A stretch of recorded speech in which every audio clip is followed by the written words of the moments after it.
हे दोस्तों, आप लोग का स्वागत है मेरे चैनल पर। आप देख रहे क्रेजी फॉर भोजपुरी। चलो वीडियो स्टार्ट करते हैं। अकेला कल्लू जी का न्यू मूवी टीवी पर रिलीज होने के लिए तैयार हो गया। मूवी का नाम है कलयुग ब्रह्मचारी 2। हाँ, सही सुने कि आज दिवाली है, तो सबको मेरे तरफ से दिवाली की हार्दिक शुभकामनाएं। हैप्पी दिवाली।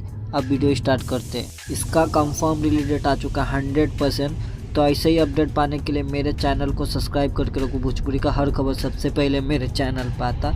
आप बोलते हैं मूवी कब रिलीज होने वाला है। स्टार कास्ट में नजर आने वाला रिक्शा दीक्षित, अरविंद अकेला कल्लू जी, और पहला पार्ट में भी अरविंद अकेला कल्लू जी और रिक्शा दीक्षित नजर आया था। तो आपको पहला पार्ट देखना है तो यूट्यूब पर जाके देख सकते हैं। पहला पार्ट अवेलेबल है और ये भूतियापंथी होने वाला है, एकदम हॉरर टाइप के। जैसे कि हिंदी में कांचना मूवी है ना, तो उसी के ऊपर बनेला है थोड़ा आसपास, ऐसा ही होने वाला।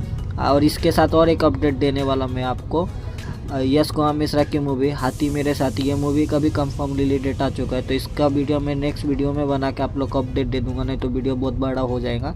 अब बात करते हैं अरविंद अकेला कल्लू जी की मूवी ब्रह्मचारी 2 मूवी कब रिलीज हो रहा है। ये मूवी 26 अक्टूबर को शाम 7 बजे जी22 टीवी चैनल पर रिलीज हो रही है। अब वीडियो अच्छी लगी तो लाइक करें, शेयर करें, सब्सक्राइब करें। मिलता है वीडियो में, धन्यवाद। और कमेंट करके बोलेगा अरविंद अकेला कल्लू जी का पहला पार्ट अच्छा लगा या सेकेंड वाला पार्ट ज़्यादा अच्छा लगा, तो कमेंट में ज़रूर बताएं। मिलता है वीडियो में, धन्यवाद।